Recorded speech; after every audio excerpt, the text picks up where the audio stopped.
Now, as we all know, I am just about never wrong about anything. I always know what I'm talking about. Yep, Skyward Sword at number 2. All my predictions come true. Switch Sports Resort, baby. I can't believe that I actually called it. I literally tweeted it. In fact, I'm basically psychic. Psychic! But even I sometimes get things wrong. Even I sometimes don't agree with my old opinions. Breath of the Wild is overrated. And over the course of my time here on the internet and on YouTube, I have been wrong about a handful of different games. Specifically this many, and only this many. No other amount of times, only this many. I've got my stack of games, and we're gonna go over which games I was wrong about, why I was wrong about them, and why are we here?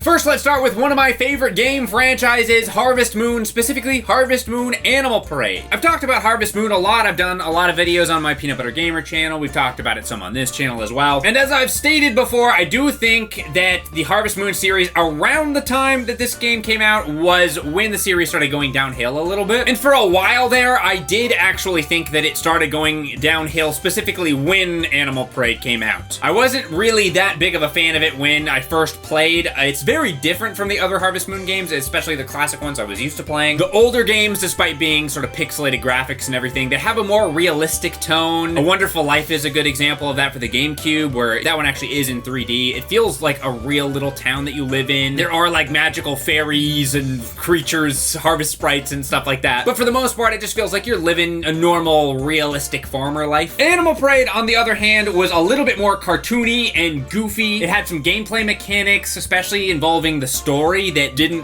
really exist in any game prior to that. I mean, one of the first things you have to do is find this guy. What is his freaking name? I can see his face in my head perfectly. I think he's an eligible bachelor. Oh no, he's not. He's too young, I guess. Whatever his name is, it doesn't matter. He's a dork. He's supposedly fixing a bridge so that you can get to a new part of the game that you haven't been able to access yet. But in order for him to fix it, he needs specifically a strawberry and a milk. And so you have to grow a strawberry and milk and give it to him, and then he'll build the bridge. And there's a bunch of different weird like side quests like this. This was not something that existed in the series prior to this, and I thought it was kind of odd. The game just had a sort of weird feel to it, even was a little bit frame droppy at times. Something that kept happening, unfortunately, in the Harvest Moon games, specifically on one of the 3DS ones. Overall, it just was not what I expected from Harvest Moon. It left a kind of weird taste in my mouth, and I kind of put it away and didn't play it that much. But when I ended up doing the Animal Parade video for my Peanut Butter Gamer channel, and back in, I don't know, 2013, 2014 or something, I put a lot more time into it, and once I got used to how different it was, I actually liked it a lot. It's now one of my favorite Harvest Moon games. I'd probably put it under Back to Nature, Friends of Mineral Town, those are kind of the same. Then A Wonderful Life, and then honestly, I think Animal Parade under that. So it's, I guess, my third / fourth favorite Harvest Moon game at this point. Yeah, this game was out when I did my really ancient video on Peanut Butter Gamer, my top 5 Harvest Moon games. Don't recommend watching it. Oh boy, my turnips reached the 3rd level of their growth cycle!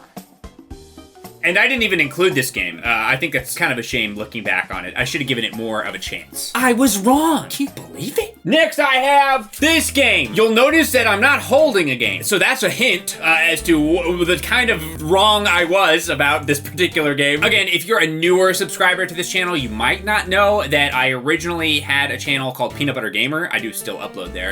We upload here more often. It takes a long time for me to finish a video on that channel. And another really old video I did was called like the top 10 games to have on a deserted island. And in that video I was basically talking about games that I thought would be good if you could only have 10 games for the rest of your life. For some reason, I put Tetris on there. I don't know why. That's not the actual entry for this video. I just think it's funny in hindsight. But I figured I should probably have an MMO on the list, and I ended up putting World of Warcraft, even though I had kind of stopped playing at that point. And very briefly during that segment, I mentioned that I don't know if people will still be playing World of Warcraft 5 years from now. I was obviously wrong about that. People do still play World of Warcraft. I still sometimes play World of Warcraft. I got a level 60 character when they re-released Classic a couple years ago, so even I'm still playing it sometimes. But what games did I think would dethrone it? Star Wars The Old Republic, and the second one was Jumpgate Evolution. Jumpgate Evolution. This is a game that I was really high on. I was always singing the praises about freaking Jumpgate Evolution, the apparent WoW killer, Jumpgate Evolution. Probably nobody watching this even knows or remembers what that game is. or it isn't even a game. It never came out. They never even finished it. It's the WoW killer though. I guess I really liked spaceship games like Star Wars Rogue Squadron and stuff like that. And so the idea of a spaceship MMO was super intriguing to me. I was very high on it. Yeah, it never even came out. So I was wrong. Next, we have an Animal Crossing game. Realistically, I could have put just Animal Crossing on this video. I talked about it a little bit in the games that I loved growing up video. I didn't really think Animal Crossing was going to be a good game. My brother was hyping it up, talking about like, oh, you do chores and you stuff. It's great. And I just was like, okay, yeah, that sounds amazing. Wow. And then I ended up becoming obsessed with it once I actually did play it. I think there's a few different games on this stack that my brother liked and I thought was not that great, and eventually I ended up loving it. That's probably the biggest of the examples. So I could have included that, but you know, I've talked about it a million times. I figured I would talk about how I was wrong about Animal Crossing City Folk and Animal Crossing Wild World. I was really not very big on City Folk when it came out. In fact, it was by far, it probably still is, the Animal Crossing that I put the least amount of time into. First of all, I was still playing my old town on the GameCube, and I guess I was having a hard time moving on. I didn't want to leave my town and my villagers behind, so I figured if I'm gonna play a console Animal Crossing, I'll just keep playing this one that I've always played. And also specifically, I really liked Wild World. This was the DS version. It was very similar to Animal Crossing City Folk. There was some differences. Obviously, you couldn't go into the town, into the city in this version because it didn't exist. One of my favorite things about this game that isn't in Animal Crossing City Folk, and I was always obsessed with this, is the villager pictures feature. You can't get the pictures of the villagers that you befriend in Animal Crossing City Folk. And believe it or not, that was actually pretty big for me. I was really not happy about that. But mainly, I was just really obsessed with the idea of having an Animal Crossing on the go. It was almost completely the novelty of having a 3D Animal Crossing that I could play on the go on a handheld. Prior to this, I played a lot of Game Boy Advance. I really liked the GBA. Played a lot of really classic games on there, like, you know, Fire Emblem, Tactics Over the Night of Lotus. I was really big on that. You know, I played the Pokemon games on the Game Boy. You know, I played a bunch of different stuff, and almost all, if not all of them, were pixel graphics, Super Nintendo level on the Game Boy Advance, basically. So when I first booted up my Nintendo DS and saw on Mario 64 3D that star that goes from the bottom screen to the top screen, that was one of the most mind-blowing video game experiences for me. Just having 3D games on the DS handheld was insane. In hindsight now, that star is fairly unimpressive, but back then it was like magic to me. And that was basically what happened with Wild World. I thought the graphics were amazing. They're kind of not. They didn't age very well, let's just put it that way. You know what, now that I'm playing this, I'm not even sure what I was talking about. This isn't as bad. I was wrong a second time. I was wrong about what I just said in my own video. I think the point I was trying to make is the graphics are just nowhere near as good. But it's still kind of charming. Now, City Folk kind of competes for my favorite Animal Crossing game. I've been playing this one a lot more recently. I definitely don't play the Switch version much anymore, although it is kind of tempting to get back in it. I just don't want to have to do another whole week trying to get my island actually built and before I can, anyway, a different rant for a different time. But City Folk actually still feels like the original game in theming. It's like you're moving into a town that nobody knows you and you're kind of making yourself fit in. And the graphics aged perfectly as far as I'm concerned, as opposed to this one, which I liked more at the time, and you know, it's hard to even look at it at this point. Maybe I'm being too harsh, but I really just don't think this version of the game it really holds up in hindsight, at least in compared to the other games. Let me know if you disagree with me on that one. I'm kind of curious. I still have a special place for my heart for Wild World, but the fact that I loved it so much more than City Folk to me is kind of mind-blowing now. Although realistically, I probably just should have put Animal Crossing Amiibo Festival on this. I don't even own that game. That's probably why I forgot. I just steal it from Jeff every now and then when I need to make fun of it. But yeah, I was actually a pretty big Animal Crossing Amiibo Festival defender before I came out. I was really trying to tell everybody, no, don't worry, it's gonna be good. It's actually gonna be good. It's gonna be kind of like Mario Party, but without the games. But you don't need the mini games to make it fun. It'll just be cute, and that'll kind of carry the whole thing, right? Yeah, it didn't. It did not. Next, I've got Magician's Quest Mysterious Times. Now, this is another game that I've talked about before in a previous video on this channel, a little bit when I went over my most expensive games. I also talked about it on my Peanut Butter Gamer channel, but it fits this category perfectly, so I'm bringing it up again. When I first played this, I thought, wow, this is just like some weird Animal Crossing ripoff. But then I put some more time into it, and I realized, wow, this is a weird Animal Crossing ripoff. Perfect! Right up my alley! You do move into a new town, but really, you're going to a new school here for Wizard School. cool. You've got all your little villager friends that you look kind of similar to Animal Crossing characters, although sometimes instead of like a cute little deer, you'll get like a cell phone guy or a computer. You don't have your own house, but you do get a little dorm room apartment. Unfortunately, you can't upgrade it. It's one of the bigger downsides of the game, I think. But other than that, it's almost identical to Animal Crossing in most of the important ways. You can fish, you can get bugs. You have the equivalent of a museum where you can donate those bugs and fish. You can decorate your dorm room with different furniture. You can buy new clothes. There's sort of like a city area, kind of like City Folk. Yeah, they probably took that from City Folk. But it's not just an Animal Crossing ripoff. It has some unique features, specifically the magic system. You go to class and you can learn from your professors new spells, and then you can use them to, you know, harass your villagers. But more importantly, you use them to solve these sort of mystery time quests, which is the biggest difference from Animal Crossing. At certain points, you can go through a gate, basically, and it opens up this mystery time segment where you'll have a new visitor to your town. Kind of like how, you know, Savannah will come to your town, Wisp will come to your town in Animal Crossing sometimes. But instead of selling carpets or whatever, it's a mystery that you have to solve. You have to help them with something. And you usually do that by using the magic spells that you learn in class. It's a little bit complicated, but once you figure it out, it's super fun. Again, I mentioned it's very expensive, so you might want to emulate it if you can, but this is the only version of this series that was translated to English to my knowledge. But yeah, this went from a game that I just dismissed as a ripoff to being honestly one of my favorite weird games. I was wrong. Next, I have a game you probably wouldn't expect for this video, Left 4 Dead 2. When this game came out, I was very into the Half-Life series, and you know, I've complained about this for so long, I eventually just stopped bothering because it became clear Half-Life 3 is never going to come out. It's not happening. There's no Half-Life 3, there's no Half-Life 2 Episode 3. They ended the game on a cliffhanger, and they started making so much money off of Steam that they're just not gonna finish it. I still don't really know why that is, but they're never finishing Half-Life. I've gotten over it. But at this point, I was definitely not over it. Left 4 Dead 2 was announced fairly recently after the original, from what I recall. So I was kind of mad that this new big Valve announcement that I was so excited about was just another Left 4 Dead game. I recorded a video back then, and I looked so hard for this on my old hard drives and everything, and I cannot find it. But it was basically, from my memory, a video of me ranting about this. I had an old intro for my videos where I would saying like, I'm pissed off or whatever. Now, excuse my French, but I'm a little pissed off right now. My friend had remixed that video intro for me, and the I'm pissed off clip, I'm almost positive, was from that Left 4 Dead 2 rant video. So I was really not the biggest Left 4 Dead 2 fan when they first announced it. But considering how mad I was about the game, I have since put maybe, I don't know, 500 hours into this. I still play this game. Literally, we play this like my Discord server not that long ago. Amazing game. It wasn't like I was really mad at Left 4 Dead 2 specifically. I was just mad that they announced this instead of Half-Life 2 Episode 3. But hey, what are you gonna do? I was wrong. Okay, this next one, it won't feel good for me. I'm gonna have to take a big L. I have been somewhat of a critic of the game. You may have heard about it, Switch Sports. In fact, I recently did a video where I talked about games I regret buying, and I included this not just in the video, but on the thumbnail. This was like the main game I wanted to talk about. It was like why I did that video, or one of the main reasons I did it anyway. But shortly after that, they released the basketball expansion. I tried that version, and I was fairly unimpressed. In fact, I remember tweeting something like, Switch Sports basketball sucks. I don't even tweet very much, but I decided to tweet that. That's how mad about it I was. But then I kept playing, and I don't know, I kind of like it. It's not as good as the basketball game from the original. I personally would rather just do like a 3v3 against the computer versus playing 2v2 with real players. But I couldn't lie, the more I played, the more fun I was having. So I started playing some of the other games, specifically the soccer game, which I do really like. And I got kind of addicted. I actually unironically played Switch Sports like for a month straight almost. Practically directly after making that video where I shit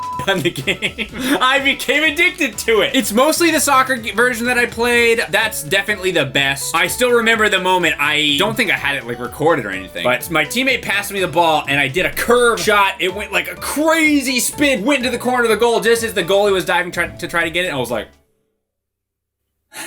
I like that. I like that a lot. When ball hits net, it makes a switch sound. It activates something in my brain that makes me very happy, and I can't really explain it. But obviously, bowling is good. Golf is good. I kind of like the volleyball too. And the basketball game is not bad. I do get a little bit annoyed when I play it. I think it's probably one of the worst designed of the games, if I'm being honest. Most of the multiplayer games, like soccer and volleyball, will force you to pass with your teammates. The basketball game, on the other hand, there is no mechanic built in that requires you to pass pass to your teammates. You can just grab the ball instantly and shoot it, which is what people do like half of the time, so it's really irritating. I pass somebody the ball, and then we score, and it's like, yeah, good job, team, and then it's their turn next, and they just freaking like Kobe it from the outside. They don't even try to get closer to the three-point line. They just launch it instantly, and they miss, and they'll do it like 3 or 4 times in a row, and they just miss every time. It's like, bro, how many times are you gonna do this stupid shot and miss it? How can you live with yourself? Yeah, I mean, I still like it though. Anyway, yeah, I have to have a little bit of humble pie after like literally just making a video not that long ago talking about not liking this, but I kind of like it now.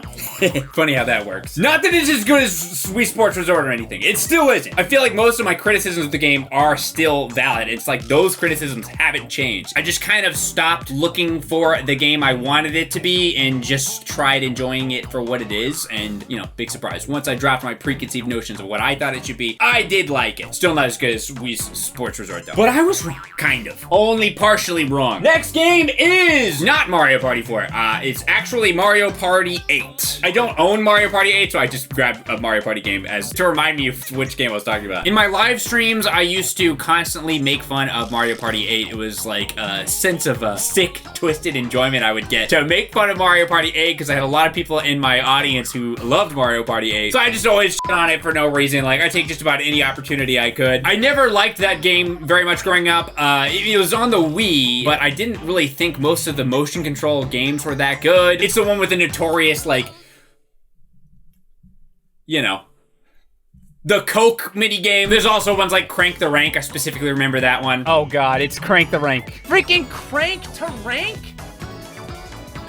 Why? Overall, I just thought the motion control was really underutilized or utilized poorly, especially when you compare it to a game like WarioWare Smooth Moves, which really used the motion controls well. I was kind of mad that this Wii version of the game just didn't really feel like a Wii game. In fact, I'm half convinced that it was originally going to be a GameCube game, and they just ended up kind of making it for the Wii and just sort of adding stuff last minute. I'm like dead sure that's what happened, even though I don't have any evidence to back that up. I mean, the game is even in 4:3, and it's not in widescreen, which, you know, not all Wii games were widescreen, but most of them were. I eventually gave it a chance on a live stream where I played against the computers, and don't get me wrong, I still have some mixed opinions about it, but I did start to come around to it as the stream went on. It's by no means the best Mario Party game to me. It's not even really close to my favorite, but it is more mid, not in a negative way. It's probably in the middle of the Mario Party games for me. I mean, back then I had it like, I probably would have put it close to like 9 and 10. Like, that's how much I didn't like it, but that really is not fair. After giving it more of a shot, it's much closer to the middle of the Mario Party games. I mean, there's the classic 2 and 3. I really like 4. 1 I have a soft spot for because I played it when I was a kid. It was the first one. So it's not my favorite by any means, but if I had friends over and they really wanted to play Mario Party 8, I would no longer scoff at the idea. I would at least acquiesce to the request to play Mario Party 8. It's alright. I was wrong. It's not that bad. Just kind of bad. Next I have Fortune Street.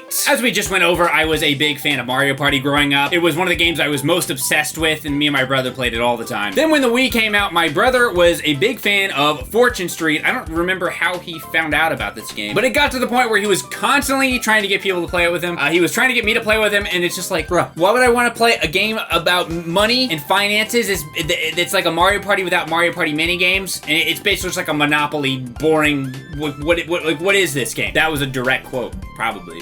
I was very uninterested, I'll just put it that way. Well, now, ironically, I am also one of those people who's trying to constantly get people to play Fortune Street with me, but nobody wants to. I have like 2-3 people, maybe max, that I can think of that like this game. Everybody else either doesn't even really know about it, doesn't care about it, or actively doesn't want to play it with me. I actually remember specifically, I'm calling you out, Chad. Back when we used to do our PB and Jeff videos on my old gameplay channel, we had Chadtronic over with his wife as well, and we were going over some games that we could do to do Let's Plays for the channel. I was like, yo, come on, Chad, let's play Fortune Street. He would just like straight up refuse. Like, he was not going to do it.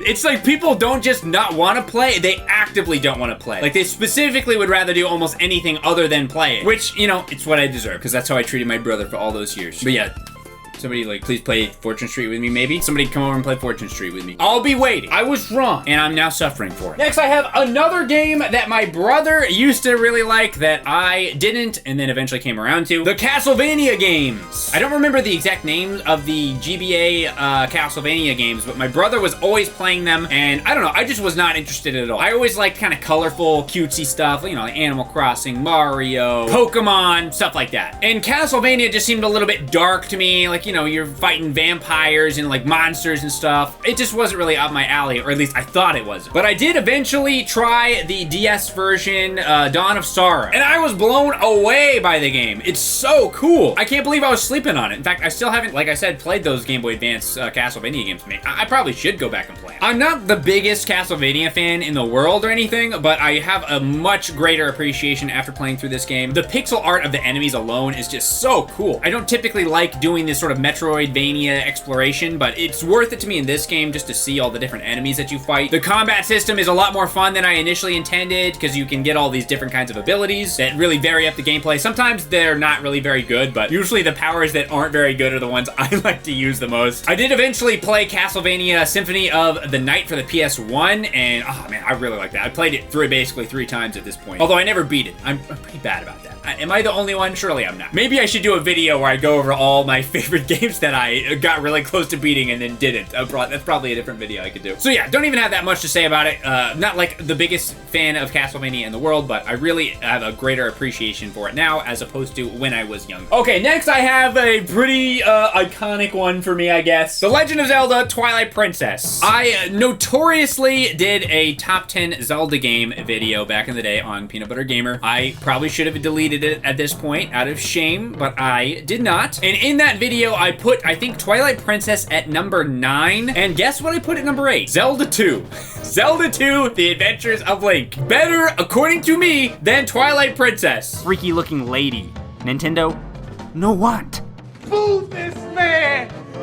That's how big of a hater I was of this game. In fact, out of all the games on this video, I think this is probably the biggest shift in opinion that I've had, because not only do I like Twilight Princess now, it's not that I didn't like Twilight Princess when it first came out. I mean, I played it, I was staying up all night that first night it came out. Honestly, it's by no means a bad game. It's just not that great.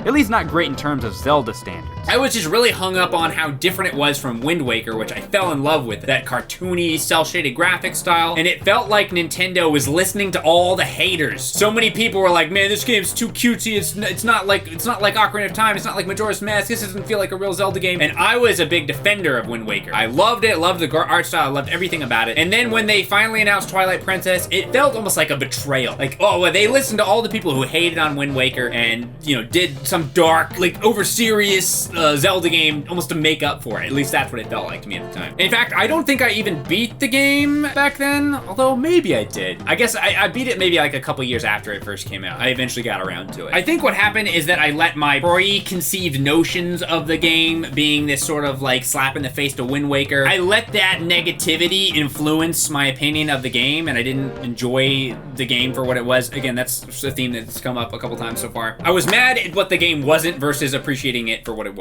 Many years later, I did eventually not only do a Twilight Princess video on my Peanut Butter Gamer channel, but I also did a live stream through Twilight Princess. And not only did I have a good time playing through it for the stream and the video, I think it was the most fun I ever had doing a live stream series. We just had so much fun goofing around playing that game and hanging out with chat. I know Toasty was there, the editor of this channel. In fact, it was his edits of those Twilight Princess live streams that, you know, sort of got me to even, you know who he was in the first place, because he was sending them to me and they were just so funny. It's almost crazy to say this now at this point, but not only is Twilight Princess a lot higher on my personal Zelda tier list now, it is at least top 3. At least top 3. I currently have Wind Waker as my favorite after, you know, running with Majora's Mask for, like, you know, almost 15 years or whatever. I think I finally have Wind Waker at number 1. Majora's Mask slightly at number 2. You know, hit me up again in the year. We'll see if it changes again. But Twilight Princess is just right under there. Depending on what day you asked me, I might even have it at 2, or maybe 1 if we're gonna go crazy. Suffice it to say, I really like Twilight Princess now. And I was close to hating it when it first came out. I was basically a hater on Twilight Princess. So yeah, I was wrong. One of the most wrongs I've ever been. Next.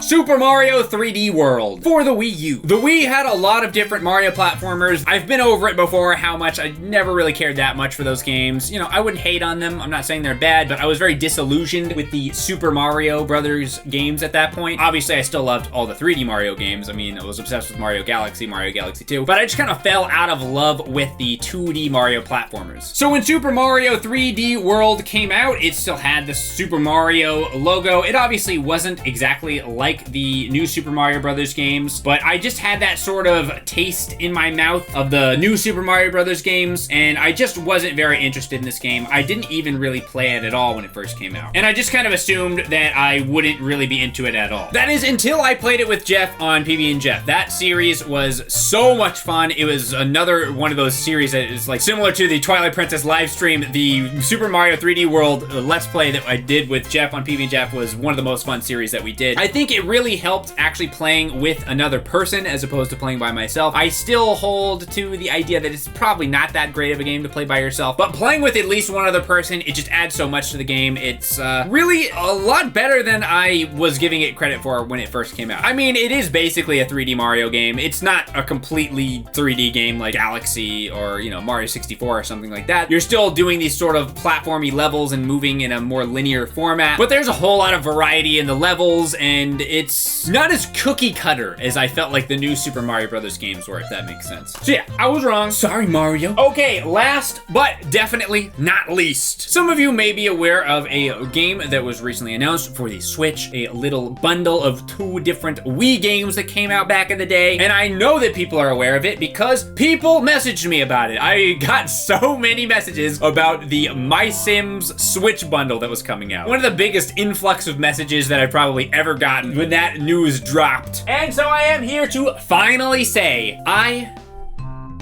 was not wrong about Mysims. Yeah.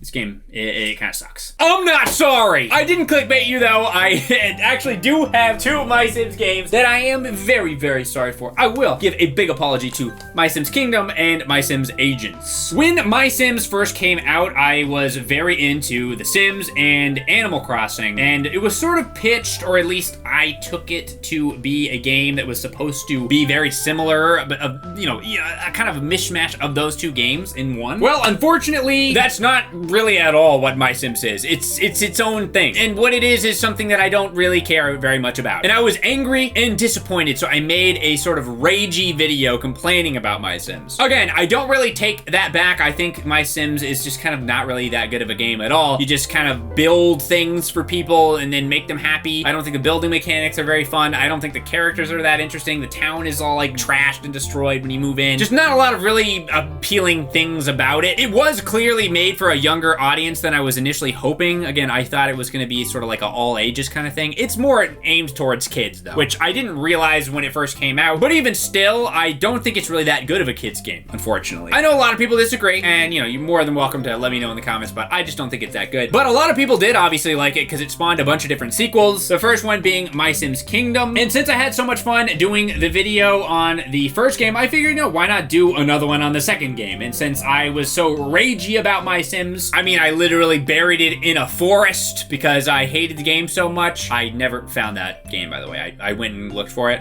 and I couldn't find it. So the one I brought out, I think in the second Mysims video, the Mysims Kingdom video, pretty sure that was a game that I bought again and then like rubbed dirt on it because I couldn't find the other one. Felt bad about leaving it out there, but I marked where I put it and I couldn't find it, so whatever. It's just out there still, I guess. So yeah, I had to kind of keep that ragey theme for the Mysims Kingdom game, but in actuality, it really wasn't a bad game at all. Instead of living in one little kind of crappy looking town with that camera angle that's like, I don't know, ass. It's like a freaking 80-degree camera angle. You're running around, you can barely even see anything.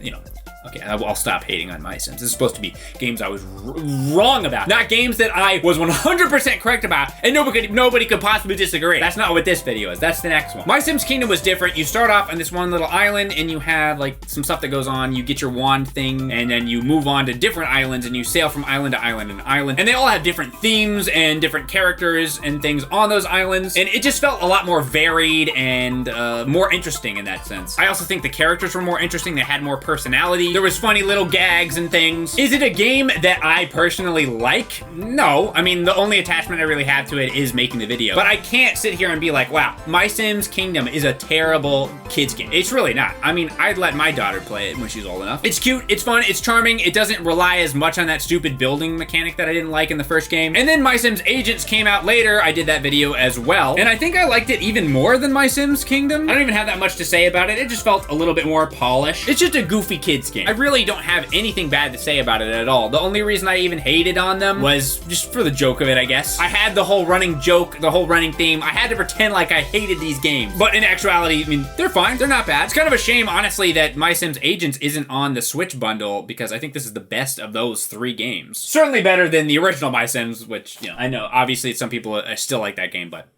wasn't wrong about that. I was wrong about My Sims Kingdom and Agents. I'm sorry, My Sims Kingdom and Agents, and everybody who got mad at me all those years and is still mad at me about it today.